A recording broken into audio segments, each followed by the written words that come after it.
राज, पोरांनी गर्जना दिल्या नाही तर एवढ्यात तुमच्या नावाच्या. पोरं इसरली वाटतं तुम्हासनी. शिवजयंतीला कसं तुमचंच गाणं गातात, तुमचंच कौतुक करतात.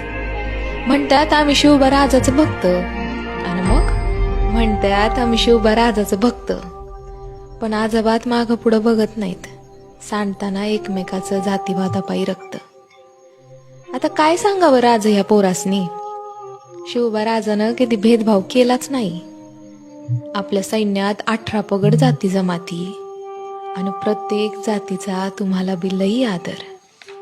लोकांनी चांगलाच डाव साधला, आणि स्वराज्यात जातीवाद मात्र वाढला. राज, तुम्ही जर राज असतात तर तुमचं बी डोळं पाणावलंच असतं नाही.